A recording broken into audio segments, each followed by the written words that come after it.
السلام علیکم ناظرین اکرام، آپ دیکھ رہے ہیں سنجر اسلامک چینل۔ آج کا عنوان ہے رنجیت جھا اینکر نے دی لائف ٹی وی کے حوالے سے کچھ باتیں جو کہیں ہیں، میں ان کو آپ کو ساتھ شیئر کرنا چاہتا ہوں۔ اس میں امپورٹنٹ بات یہ ہے دی لائف ٹی وی کے حوالے سے کہ 13 لاکھ دنیا میں 13 لاکھ لوگوں نے 5 سال کے اندر غالباً 5 سال کے اندر اسلام قبول کیا۔ وہ ایک رپورٹ کے حوالے سے کر رہے ہیں، رنجیت جھا کے حوالے سے اینکر ہیں، ان کے حوالے سے کر رہے ہیں۔ بہرحال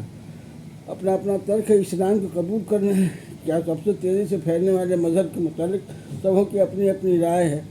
اور یہ کیوں تیزی میں پھیل رہا ہے اور کوئی مذہب کیوں تیزی میں نہیں پھیل رہا ہے، اس کے بارے میں اپنی رائے ہے وہ کہ جو مذہب تیزی سے نہیں پھیل رہا اس کے بارے میں کہا کہ اس مذہب میں کوئی دباؤ نہیں، کوئی پریشر نہیں، لوگ اپنی اچھا سے آئیں۔ بہرحال یہ بات بھی ٹھیک ہے، اپنی رائے دینے میں کسی کو کوئی جو نہیں، سب اپنی رائے کے لیے آزاد ہے۔ اور میں اس آنکڑے کے حوالے سے میں یہ کہنا چاہتا ہوں، ایسا تیزی سے کیوں ہو رہا ہے؟ اسلام ہی سب سے زیادہ تیزی سے پھیلنے والا دھرم کیوں ہے؟ اس کے لیے ضروری ہے کہ سب لوگ جو اسلام میں اب آتے ہیں پڑھ لکھ کر کے سوچ سمجھ کے آتے ہیں کہ قرآن کیا کہتا ہے۔ اسلام کا ساری بنیاد جو ہے قرآن پر ہے۔ قرآن کیا کہتا ہے اور اللہ کا فرمان، اس کو لوگ سمجھ کے آتے ہیں۔ اس میں سب سے بڑی بات یہ ہے کہ وہ عصبیت کو ختم کرتا ہے، بتاتا ہے کہ دنیا کے سارے انسان جو ہے کنگھی کے دندانے کی طرح برابر ہے، اس میں عصبیت نہیں۔ اور دوسرا یہ ہے کہ سارے مسلمان اسلام دھرم کے ماننے والے کو جو حساب کتاب ہوگا مرنے کے بعد، اللہ کے یہاں حساب کتاب ہونا ہی ہے، اور ایک ذمہ داری کے ساتھ آدمی یہاں بھیجا گیا ہے، اور اس کو مرنے کے بعد حساب کتاب دوبارہ زندہ کیا جائے، مرنے کے بعد وہ دوبارہ زندہ کیا جائے گا اور اللہ تعالیٰ اس سے حساب کتاب دے۔ اس بات کا یقین ہوتا ہے، یعنی کہ اس کے دل میں آخرت کا یقین پیدا ہوتا ہے۔ یہ بات سمجھ میں آ جاتی ہے کہ واقعی مجھے خاص مقصد کے لیے پیدا کیا گیا ہے اور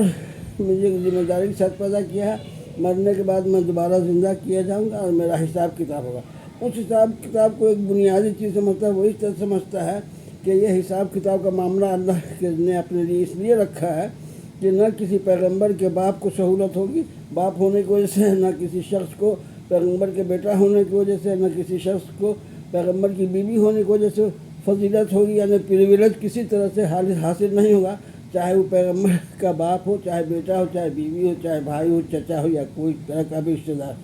بلکہ اس کا سارا دار مدار ڈیپینڈ کرے گا اپنے اعمال پر، اپنے کرم اور دھرم، مانے کہ جیسا اس کا ایمان ہوگا جیسا اس کا فعل ہوگا۔ فعل کا مطلب ہے کہ کرم کا معنی ہوا یہ کہ اللہ کے بتائے ہوئے راستے پر چلنا، میں نے قرآن کو فالو کرنا محمد کے طریقے سے، یہی ہے کرم دھرم۔ یہ ساری دنیا میں پورب سے لے کے پچھم تک پیدا ہونے والا پہلا شخص سے لے کے آخری شخص سے بھی اسی طرح کا معاملہ پیش ہے، اسی طرح سے پوچھا جائے گا۔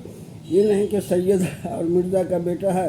اور مسجد کا متولی ہے تو وہ سورگ میں چلا جائے گا، آب زمزم سے نہا لے گا تو سورگ میں چلا جائے گا، دریا فرات کے پانی سے نہا لے گا تو سورگ میں چلا جائے گا، اور کعبہ کا غلاف چھو لے گا تو سورگ میں نہیں۔ کعبہ کا غلاف بھی اگر پکڑے ہوا ہے، جب اس کا نامہ اعمال درست ہوگا تبھی وہ سورگ میں جائے گا، یعنی وہ بخشا جائے گا۔ اور تمام گناہوں کا بخشنے والا اللہ تعالیٰ، یہ نہیں کہ کسی مولانا یا کسی امام کو پیسہ دے دیا یا مندر بنا دیا، مسجد بنا دیا، یا اناج خانے بنا دیا، یا سونے کا گنبد بنا دیا تو وہ سورگ میں چلا جائے گا، یا چاندی کا ٹائلس لگا دیا تو وہ سورگ میں نہیں، بلکہ اس کا نام اعمال درست ہوگا۔ درست کے معنی کہ قرآن کے مطابق رسول اللہ صلی اللہ علیہ وسلم کے راستے پر چلا۔ یہ بات ہر انڈیویجول کے لیے ہے، یہ نہیں کہ کسی امیر کے لیے، کسی غریب کے لیے، کسی جاہل کے لیے، پڑھے لکھے کے لیے، کسی ان پڑھ، سب کے لیے برابر ہے۔ یہ سوچ سمجھ کر یہ پڑھ کے جب لوگ اسلام میں دیکھتے ہیں نہیں اتنی برابری ہے، اتنی سمانتا ہے، without caste creed and sex کے ڈفرینس کے اسلام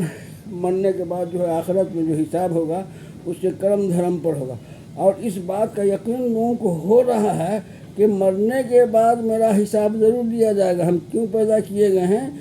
اس لیے آخرت کا خوف پیدا ہوا، آخرت میں پوچھا جائے گا۔ اس لیے لوگ اب سمجھ رہے ہیں کہ میں یوں ہی جانور کی طرح نہیں پیدا کر دیا گیا ہوں، بلکہ میرے ساتھ ایک کلام شریف ہے، کوئی کتاب ہے، اللہ کی کتاب ہے، اس کو ماننا ہے، اسی کو۔ یہ بات جو سمجھ میں آ رہی ہے لوگ دھیرے دھیرے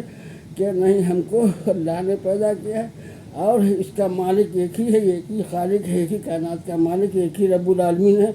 اور اسی کی عبادت کرنا ہے اور اسی سے مانگنا ہے اور اسی کے راستے پر صراط مستقیم پر چلنا ہے، تبھی مجھے کامیابی ملی۔ اور یہ قرآن شریف جو ہے اللہ کی ہدایت کی کتاب ہے، اسی کو فالو کرنا۔ یہ سمجھ کر کے لوگ اسلام میں آ رہے ہیں، یہ نہیں سمجھ کے آ رہے ہیں کہ ہم مدینہ منورہ کی زیارت کر لیں گے تو سورگ میں چلے جائیں گے، ہم مکہ کی زیارت کر لیں گے تو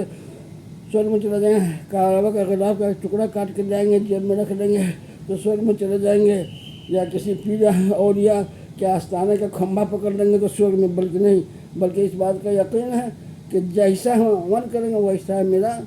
نامہ اعمال ہے، اللہ تعالیٰ ہم سے حساب لے گا۔ یہ سمجھ کے لوگ کو سمجھ میں بات آ رہی ہے کہ مرنے کے بعد ہم دوبارہ زندہ کیے جائیں گے اور میرے کرموں کا حساب لینے والا اللہ ہے، اور کسی خاص مقصد سے یہ پیدا کیا گیا ہے، اس لیے نہیں کہ دباؤ۔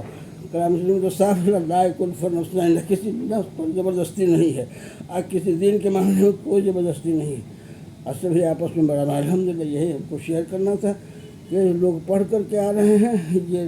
اور اللہ کے ہم بخشائش اسے کی جو اپنے گناہوں سے توبہ کرے، اس کے آنسو ہی اس کو پاک صاف کر سکتا ہے۔ آب زمزم یا دریائے فرات یا نہر فرات کا پانی اسے پاک صاف نہیں کر سکتا، بلکہ اس کے پشچاتاپ کے آنسو اور اس کے توبہ ہی اس کے گناہ کو معاف